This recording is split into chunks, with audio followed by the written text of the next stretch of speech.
तो पिछले एपिसोड में हमने देखा कि कैसे यू हाउ स्पिरिट रिंग लेने के लिए स्टार फाइट फॉरेस्ट जाता है, जहां उसके ऊपर एक मंकी स्पिरिट बीस्ट ने अटैक कर दिया था। उसके साथ फाइट में यू हाउ घायल हो जाता है, पर उसने उस स्पिरिट बीस्ट को मार गिराया था, पर वो उसके स्पिरिट रिंग को एब्जॉर्ब नहीं कर पाता। तभी उसके सामने एक और स्पिरिट बीस्ट आ गई थी। इस एपिसोड की स्टार्टिंग में दिखाया जाता है वो स्पिरिट बीस्ट एक क्यूट सा सिल्क वर्म था, जिसकी सोल रिंग आइस पावर की थी, जिसकी वजह से उसके पास आते यू हाउ फ्रीज हो जाता है। इसके बाद वो ice silk worm you how के सबकॉन्शियस माइंड में जाकर काफी ज्यादा खुश हो रही थी कि फाइनली मुझे एक ह्यूमन स्पिरिचुअल एट्रीब्यूट मिल गया। वैसे तो वो यू हाउ को काफी ज्यादा वीक समझती क्या यू हाउ की बॉडी सच में काफी ज्यादा वीक थी, पर फिलहाल उसे इसी बॉडी से काम चलाना था। इसके बाद वो सिल्क वर्म फटाफट यू हाउ की बॉडी पर कब्जा करने की कोशिश कर रहा था, पर तभी वहाँ एक और ब्लैक कलर की एनर्जी अपीयर होती है जो उसे कब्जा नहीं करने देती। वैसे उससे फाइट करने के दौरान हमारा सिल्क वर्म बताता है कि पता नहीं ये एनर्जी किसकी है, पर जो भी कहो ये काफी ज्यादा पावरफुल है, मैं इसको कुछ भी नुकसान नहीं पहुंचा सकता। इसलिए वो अपने कदम पीछे लेकर सबसे पहले यू हाउ पे कंसंट्रेट करता है कि अभी सबसे ज्यादा जरूरी इसके साथ अपनी सोल को मर्ज करना है। तो वो फटाफट उसके आगे बहुत सारे आइस ऑर्ब क्रिएट करके उसके साथ अपनी सोल को मर्ज कर लेता है। तभी यू हाउ सेंस में वापस आ गया था और अपने आसपास की जगह देखकर पूछ रहा था कि ये कौन सी जगह है। तभी वो आइस सिल्क वर्म जवाब देते हुए कहती है कि ये तुम्हारी सोल सी है, वैसे इसे कॉन्शियस सी भी बोल सकते हो, पर आज से ये मेरा नया घर है। ये सुन के यू हाउ कहता है कि पर ये सोल सी क्या होती है। यू हाउ का सवाल सुन के सिल्क वर्म कहता है तुम इतने ज्यादा स्टूपिड कैसे हो सकते हो, तुम्हें सोल सी के बारे में कुछ नहीं पता। अब स्टार्टिंग से बताना पड़ेगा, ध्यान से सुनना। तुम्हारी ये जो आंखें हैं ना, जिसके जरिए तुम स्पिरिचुअल पावर को यूज करते हो, इसे स्पिरिट आई कहते हैं। जब भी तुम इन्हें अनलैश करके पावर को यूज करते हो ना, तुम्हारी सोल पावर स्पिरिचुअल पावर में कन्वर्ट हो जाती है और फिर ये तुम्हारे स्पिरिचुअल आई के जरिए तुम्हारी हेल्प करती है। पर इस स्पिरिचुअल पावर को स्टोर करने के लिए जो जगह चाहिए होती है ना, उसे सोल सी कहते हैं। और ये सोल सी तुम्हारे सर के अंदर और तुम्हारे स्पिरिचुअल आई के पीछे है। अब समझ आया? उसकी बातें सुनने के बाद यू हाउ पूछ रहा था कि आखिर तुम कौन हो। तो वो सिल्क वर्म खुद को इंट्रोड्यूस करते हुए कहती है कि मैं तियानमेंग, 1 मिलियन साल का स्पिरिट बीस्ट जो कि पूरे सोल लैंड में इकलौता है। 1 मिलियन सुनकर तो यू हाउ की हालत खराब हो जाती है। इस पे वो सिल्क वर्म कहता है कि हाँ, पूरी हिस्ट्री में इकलौता विजडम स्पिरिट रिंग सिर्फ मेरे पास है। वैसे तो मेरा नाम तियानमेंग है, लेकिन तुम मुझे ब्रदर तियानमेंग कहोगे। उसकी बातें सुनने के बाद यू हाउ कह रहा था कि ब्रदर तियानमेंग, आपने कहा कि आप 1 मिलियन साल पुराने हो और आपने मुझे चूज किया है, पर कोई भी 10th लेवल का स्पिरिट मास्टर 400 साल से ज्यादा पुराने स्पिरिट रिंग को एब्जॉर्ब नहीं कर सकता। उसकी बातें सुनने के बाद तियानमेंग कहता है तो तुम्हें क्या लगता है कि मैंने तुम्हें शौक से चूज किया है? अगर मैं तुम्हें चूज नहीं करता तो मैं खुद मर जाता। और रहा सवाल तुम्हारी बॉडी में आने का, तो प्रोसेस में तुम्हें बाद में बताऊंगा। फिलहाल तुम्हें तुम्हारी आंखों के सामने ये जो आई शेप के ऑर्ब दिख रहे हैं ना, ये असल में स्पिरिचुअल बैरियर है, जिनकी हेल्प से मैंने अपनी पावर को सील कर रखा है और तुम्हें सिर्फ 400 साल पुरानी स्पिरिट रिंग दी है। वैसे यू हाउ ये सुन के काफी ज्यादा खुश हो जाता है कि उसके पास एक स्पिरिट रिंग है, पर तियानमेंग कहता है कि हाँ, लेकिन उसकी पावर सिर्फ 400 साल पुरानी है। जैसे जैसे तुम्हारी फिजिकल बॉडी स्ट्रांग होती जाएगी, तुम ब्रेक थ्रू करते जाओगे, मैं अपनी पावर की सील को तोड़ता जाऊंगा और तुम्हारी सोल रिंग की पावर भी इंक्रीज होती रहेगी। वैसे यू हाउ ये सुन के काफी ज्यादा शॉक हो जाता है कि सोल रिंग भी पावर चेंज कर सकती है। इस पे तियानमेंग कहता है कि मैंने तुम्हें कहा था ना कि मेरे पास इकलौती विजडम सोल रिंग है। पूरी हिस्ट्री में ऐसा पहली बार होगा जब कल्टीवेटर अपनी पावर को इंक्रीज करता जाएगा और सोल रिंग भी उसके साथ साथ इंक्रीज करेगी। वैसे मेरी सोल की वजह से तुम्हें 4 सोल टेक्निक्स भी मिलने वाली है। कितना इंटरेस्टिंग है ना, मेरे जैसा एक सोल गार्डियन और 4 सोल टेक्निक। उसकी बातें सुनने के बाद तो यू हाउ खुशी में अपना सर हिलाने लगता है कि हाँ, सच में बहुत अमेजिंग है। पर टियानो से आगे बताता है कि मेरे पास कोई सोल बोन नहीं है, इसलिए जो मैं तुम्हें दूंगा वो गार्डियन सोल आइस एट्रीब्यूट। उसको शेप देने के लिए तुम्हें एक और आइस एट्रीब्यूट की सोल रिंग को एब्जॉर्ब करना होगा और तभी तुम्हारी गार्डियन सोल शेप ले पाएगी। इसलिए अब जो सेकंड सोल रिंग चूज करना, उसको काफी केयरफुली चूज करना। ये सारी बातें सुनने के बाद यू हाउ पूछ रहा था कि मेरे पास वो जो सोल टेक्निक्स होंगी वो कौन सी होंगी, जिस पे टियान बताता है कि वो तो तुम्हें खुद ही ढूंढनी है। और फिर वो उसे कहता है कि ज्यादा एक्साइटेड होने की जरूरत नहीं है, जो 4 टेक्निक्स तुम्हें मिलने वाली है वो सपोर्टिव टाइप की है, इसलिए अटैक पावर बहुत ज्यादा कम होगा, जिसकी वजह से फ्यूचर में तुम्हें कोई भी अपना शिकार बना सकता है। इसलिए खुद को बचाने के लिए कोई भी पूछे तो कहना तुम्हारे पास सिर्फ एक ही सोल टेक्निक है। वैसे भी तुम अभी काफी ज्यादा वीक हो, तुम्हें धीरे धीरे खुद को स्ट्रॉन्ग करना है। वैसे तियांग ये सारी बातें बताते बताते यू हाउ की काफी बुरी हालत कर देता है और इसके बाद पूछ रहा था क्या तुम्हें बातें समझ आई, जिस पे यू हाउ कहता है कि हाँ, समझ तो मुझे आ गया, अब बस मुझे खुद को स्ट्रॉन्ग करना है ना। यू हाउ की बातें सुन के तियान कह रहा था कि शुक्र है तुम्हें समझ आया, अब मुझे काफी ज्यादा नींद आ रही है, चलो यहाँ से जाओ। ये बोलकर उसे सोल सी से बाहर निकाल देता है। दूसरी तरफ रियल वर्ल्ड में दिखाया जाता है कि यू हाउ के पास तेंगिया और बेबे पहुंच गए थे। काफी देर से यू हाउ को बेहोश देखकर तेंगिया पूछती है कि होश में कब आएगा, तो बेबे उसकी बॉडी चेक करके बताता है कि इसकी बॉडी में भी काफी ज्यादा स्पिरिचुअल पावर है। लगता है इसने अभी अभी ब्रेक थ्रू किया है और अब ये सोल मास्टर लेवल पर पहुंच गया है। फिलहाल इसकी बॉडी इसकी सोल रिंग के साथ कंबाइन हो रही है, इस वजह से इसे थोड़ा टाइम तो लगने वाला है। पर बेबी को लग रहा था कि उसके सामने ये जो बबून मरा है इसी की सोल रिंग हमारे यू हाउ ने ऑब्जर्व की है, जो 10 साल पुराना है, तो उसे ये देख के थोड़ा अजीब लगता है। यू हाउ होश में आने के बाद उन दोनों को अपने सामने देख के थोड़ा सा चौंक गया था, पर फिर उसे ये देखकर और ज्यादा हैरानी होती है कि तैंया के पास 2 सोल रिंग है और दोनों की दोनों 100 साल से पुरानी है, जबकि बेबे के पास 3 सोल रिंग है जिसमें से 2 100 साल पुरानी है और 1000 साल पुरानी। वो ये सोच रहा था कि बेबी कितना ज्यादा स्ट्रॉन्ग है, वो उससे बस 5 साल ही बड़ा होगा, लेकिन फिर भी वो 30 लेवल का सोल मास्टर है। तभी उन्हें अपने आसपास खतरा महसूस होता है और उन्हें पता चला था कि ये और कोई नहीं बल्कि 1000 साल पुराना शॉर्ट एमेथिस्ट स्नेक है। इस स्नेक को देखने के बाद तैंया बेबे से कह रही थी कि मुझे ये स्नेक चाहिए। उस स्नेक बीस्ट को देखने के बाद यू हाउ काफी ज्यादा चौंक गया था कि 1000 साल पुराना। तो बेबे तैंया को यू हाउ का ख्याल रखने को कहता है कि इस स्नेक को मैं हैंडल कर लूंगा। तो तैंया अपने ब्लू सिल्वर ग्रास का यूज करके यू हाउ को प्रोटेक्ट करने लगती है और दूसरी तरफ बेबे अपने थंडरबोल्ट का यूज करके उस स्नेक को बिजली के झटके दे रहा था, जिससे बचते हुए वो स्नेक यू हाउ और तैंया पर स्नीक अटैक करता है। पर तैंया अपने टेक्निक का यूज करके यू हाउ को प्रोटेक्ट करते हुए उस स्नेक को अच्छा मजा चखाती है। तभी बेबे आकर उसे फिर से बिजली के झटके देने लगता है। यहाँ तैंया बेबे के बारे में बताती है कि बेबे एक वॉर सोल मास्टर है फ्रंट स्ट्राइक का और उसकी guardian soul blue lightning T rex dragon है। इसलिए इस स्नेक के मूव काफी ज्यादा फास्ट होने की वजह से बेबी को थोड़ी सी दिक्कत हो रही है। यहाँ यू हाउ सोच रहा था कि उसके मदर के अलावा उसकी पूरी जिंदगी में यही 2 लोग हैं जो बिना सोचे समझे उसे प्रोटेक्ट करें, तो वो उनकी हेल्प करना चाहता है। तभी त्यानमिंग कहता है तो फिर बेवकूफ करो ना,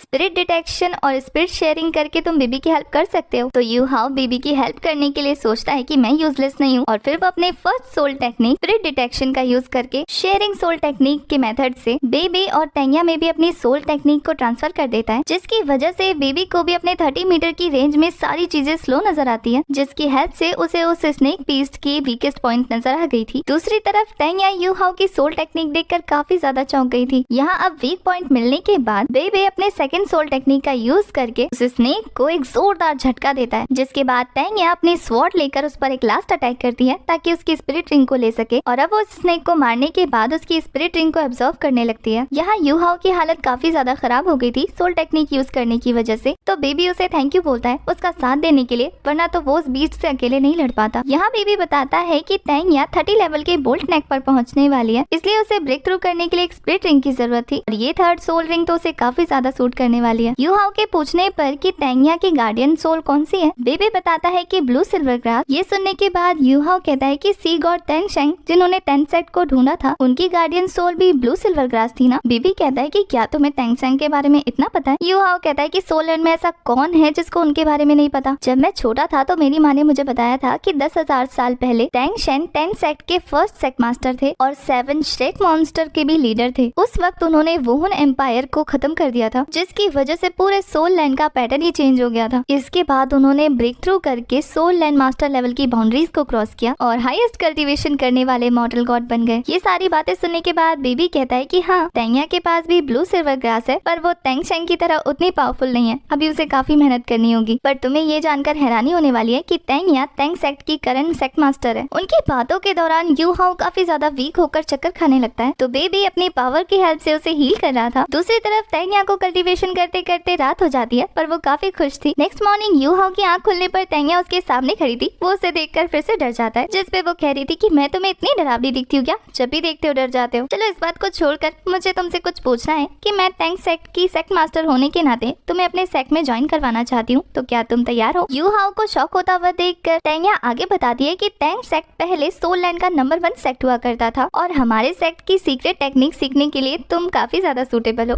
और फिर वो उसे सीक्रेट टेक्निक का स्क्रॉल देते हुए कहती है कि इसे श्वान टियान रिकॉर्ड कहते हैं। इसमें काफी सारी टेक्निक्स हैं, जैसे ghost shadow technique, devil purple eye, श्वान यूज हैंड और भी बहुत कुछ। तुम ये सारी टेक्निक सीख सकते हो। फिलहाल तेंग सेक्ट काफी ज्यादा वीक है, लेकिन इस सेक्ट में मुझ जैसी सेक्ट मास्टर और बीबी जैसा एक अच्छा सा स्टूडेंट है, इसलिए आगे चल के इस सेक्ट का फ्यूचर काफी ज्यादा ब्राइट होने वाला है। उनकी बातें सुनने के बाद यू हाउ कहता है कि मैं तेंग सेक्ट ज्वाइन करूंगा। वैसे भी मैं काफी ज्यादा वीक हूँ, मेरे पास कोई फैमिली भी नहीं है और मेरी गार्डियन सोल तो और भी ज्यादा कमजोर है। आप लोग जब से मुझसे मिले हैं तब से मेरी जान बचा रहे हैं, इसलिए मैं खुद को स्ट्रॉन्ग करना चाहता हूँ, तो मैं आपका तेंग सेक्ट ज्वाइन करूंगा। ये सुनने के बाद तैंया काफी ज्यादा खुश होते हुए कहती है ठीक है, अब तुम लोगों को और ज्यादा हार्ड वर्क करना है और हम सब मिलके तेंग सेक्ट को वापस ऊपर ले आएंगे। इसके बाद रास्ते में जाते हुए उन्हें भूख लग जाती है, तो वो फिर से फिश ग्रिल करने लगते हैं। यहाँ तैंया का तो फिश ग्रिल देखने के बाद उन दोनों का मुंह खुला का खुला रह जाता है, क्योंकि उसने फिश जला खिला दिया था ना, तो वो काफी एम्बेरस हो जाती है, लेकिन फिर यू हाउ के हाथ का फिश खाकर खुश हो जाती है। इसके बाद बेबी यू हाउ को दिखाता है टैंक सेक्ट की काफी सीक्रेट टेक्निक, जिसमें उसने मास्टर कर लिया था गोस्ट शेडो टेक्निक को, डेविल पर्पल आई को,